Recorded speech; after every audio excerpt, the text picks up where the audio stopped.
اگر 25 ڈرامے چل رہے ہیں ان میں سے 2 یا 3 ایسے ضرور ہوتے ہیں جن میں ساری آرٹسٹک ویلیوز کو مد نظر رکھا جاتا ہے.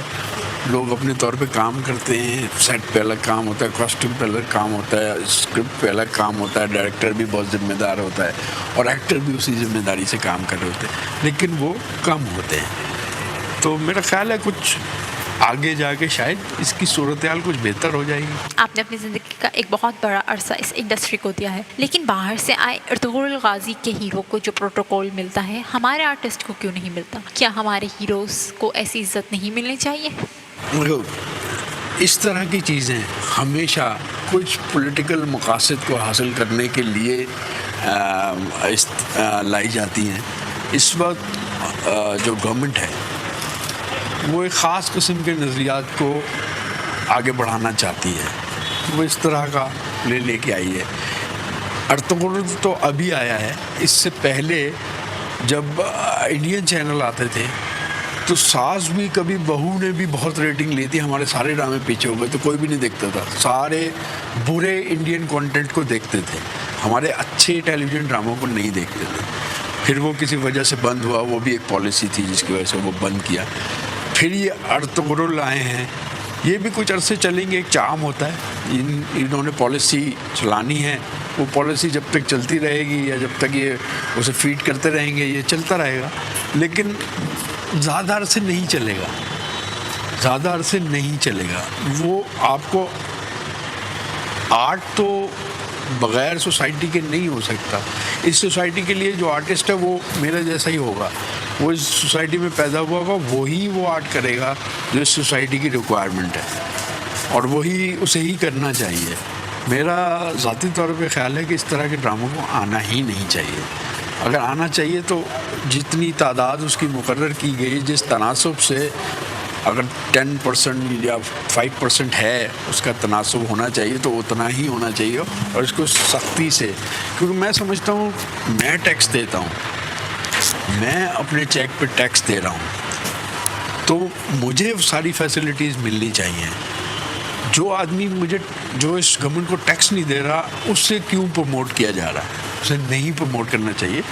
لیکن ایک آدھ کی حد تک تو ٹھیک ہے کہ وہ اس طرح کی سیریل تھی اسلامی اقدار پہ, مطلب اسے ایک جنگجو مسلمان کو پورٹری کیا, تو ہم شاید اس پالیسی کو آگے بڑھانا چاہتے ہیں کہ ہمارے یہاں کا جو مسلمان ہے وہ جنگجو ہے, وہ سب کو مار دے گا اور پتہ نہیں کیا ہو جائے گا. تو اس پالیسی کو بھی مسلمان کی وہ شکل دکھانی چاہیے جو بہت ہمبل ہے, جو بہت پیار کرنے والا ہے, جو لوگوں کا خیال رکھتا ہے. اس صرف تلوار اٹھا کے مارتا تو نہیں ہے, مسلمان صرف تلوار اٹھا کے مارنے والا شخص تو نہیں ہونا چاہیے. تو اس آئیڈیا سے بھی مجھے اختلاف ہے کہ اس طرح کی چیزیں نہیں آنی چاہیے. لیکن میں اسے ایکسیپٹ اس لیے کرتا ہوں کہ ہمیں باہر بھی دیکھنا ہے, کیا باہر کی انڈسٹری, باہر کا کانٹینٹ کس طرح کا ہوتا ہے. تم نے دیکھا ہوگا ارطغرل کی پالیسی یا ارطغرل کے کیریکٹر یا اس کا کانٹینٹ جیسا بھی ہو, فلمنگ بہت اچھی تھی, اس کو فلمایا بہت اچھا گیا, اس کی ٹیکنیکلٹیز جتنی تھی وہ بہت ساؤنڈ تھی, اس پہ بجٹ بہت اچھے خرچ کیے گئے, سرکاری سطح پہ ہوگا یا پرائیویٹ سطح پہ ہوگا جو بھی. تو اس سے تو ہم لرن کر سکتے ہیں نا, ہمیں اپنی مطلب کی چیز اس میں سے نکالنی چاہیے. تو اس سطح پہ بہتر ہم انگریزی فلمیں بھی دیکھتے ہیں, بہت اس سے بھی ہم بہت لرن کرتے ہیں, ہم انڈین فلمیں بھی دیکھتے ہیں, ان سے بھی ہم لرن. تو ہمیں جو لرننگ کی چیز ہے وہ ہمیں اٹھانی چاہیے, باقی وہ ہمارے لیے ایک غیر ملکی چیز ہی ہے. آپ کیا امید رکھتے ہیں کہ پی ٹی آئی حکومت آپ کے لیے کیا کرے, اور آپ کو کیا لگتا ہے حکومت کیا کر سکتی ہے؟ یار میرا خیال ہے کہ انہیں سرکاری سطح پر اگر یہ سمجھتے ہیں کہ جہاں سینما نہ ہو, جس سوسائٹی میں جہاں تھیٹر ایگزسٹ نہیں کرتا ہو, جہاں میوزک بھی تقریباً خاتمے پر ہو, اور وہاں ایک صرف ٹیلی ویژن اگر لوگوں کو تفریح فراہم کر رہا ہے, بہت سارے لوگوں کو وہ وقتی طور پر ریلیکس کر رہا ہے, تو ایسی انڈسٹری کو اسے سپورٹ کرنا چاہیے.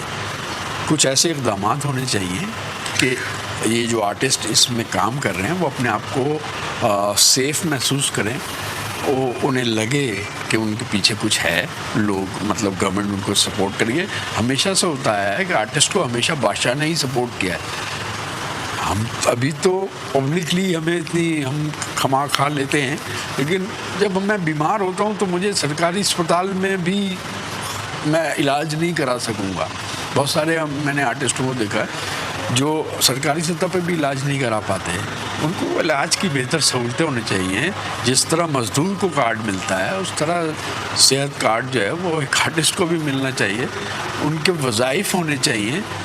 مطلب اب میں نے دیکھا کہ ابھی پچھلے دنوں کووڈ ہوا تو آرٹس کونسل نے بھی بہت سارے آرٹسٹ کو کہا کہ بھئی آپ کو سپورٹ کریں. پی ٹی وی نے بھی آرٹسٹ سے لسٹ مانگی لوگوں سے کہ جناب آپ اپنے نام دیں، آپ کو سپورٹ ملے گی. میرے پاس بھی ایک فارم آیا. میں نے کہا یار میں یہ نہیں لوں گا، مجھے ضرورت نہیں ہے. ٹھیک ہے، میں چاہتا نہیں کہ میں اپنا نام کسی ایسی جگہ پر ہوں جو امداد لینے والے اس میں ہوں. لیکن بہت سارے آرٹسٹ ایسے ہوں گے نا جن کو امداد کی ضرورت ہوگی، جن کا کام بند ہو گیا ہوگا.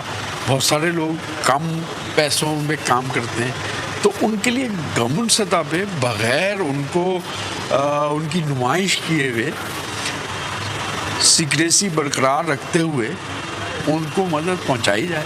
کوئی ادارہ ایسا ہونا چاہیے. ہمارا کلچرل منسٹر کو اس بارے میں کچھ نہ کچھ سوچنا چاہیے کہ کوئی جو نون آرٹسٹ ہیں ان کو ضرورت ہو نہ ہو، ہمارے کلچر منسٹر کو یا منسٹری کو پتہ ہونا چاہیے کہ کس آرٹسٹ کو ہمیں سپورٹ کرنا ہے کس وقت. ظاہر ہے یہ پتہ کرنا کوئی مشکل نہیں ہوتا. جو لوگ تکلیف میں ہوتے ہیں وہ اخباروں میں بھی آتا ہے، جرنلسٹ کو پتہ ہوتا ہے، سوشل میڈیا پہ آ جاتا ہے. لوگ تکلیف میں ہوتے ہیں، وہ اظہار کرتے ہیں، ان کو سنبھالنا چاہیے. آپ نے ایک بڑی شاندار مووی کی تھی رام چند پاکستانی، اس میں انڈین ایکٹریس بھی تھے آپ کے ساتھ، تو وہ کیسا تجربہ تھا؟ رام چند پاکستانی میری پہلی فلم تھی. اس میں ایک بڑی اداکارہ کے ساتھ مجھے کام کرنا تھا جو کہ میری وائف کا کیریکٹر کر رہی تھی نندتا داس. تو ظاہر ہے یہ میں بہت ایکسائٹیڈ بھی تھا، لیکن اس کے باوجود جو کام تھا وہ بہت زیادہ انر سے کیا. بہت انرجی محسوس کی اپنے آپ میں نے. اس کے علاوہ پوری ٹیم، مہرین جبار سمیت جو کرو تھا اور جو ہمارے باقی کا ٹیکنیکل اسٹاف تھا، سب لوگ اپنی پوری توانائیوں کے ساتھ اس میں کام کر رہے تھے. وہ فلم چلی، لوگوں نے پسند کیا، اس کے ہمیں ایوارڈ ملے. مجھے 2 ایوارڈ ملے اس پہ. ایک سارک فلم فیسٹیول میں بیسٹ ایکٹر کا ایوارڈ ملا، ایک کارا فلم فیسٹیول میں بیسٹ ایکٹر کا ایوارڈ ملا. لیکن یہ میری زندگی کا ایک خوبصورت ترین ایکسپیرینس تھا. ایک ایسا کیریکٹر پلے کیا جس سے میں تعلق نہیں رکھتا تھا، میرے کلچرلی مجھ سے دور تھا، لینگویج بھی میری مختلف تھی. پھر مجھے اس میں وزن کم کرنا بھی تھا کیونکہ تھر کے لوگ جو ہیں وہ زیادہ موٹے یا چربی چڑھے ہوئے نہیں ہوتے ہیں. اس وقت میں کافی ذرا موٹا تھا تو مجھے اس میں وزن بھی کم کرنا پڑا. تو بہت مزہ آیا اس کام میں. میری زندگی کا حسین ترین ایکسپیرینس تھا.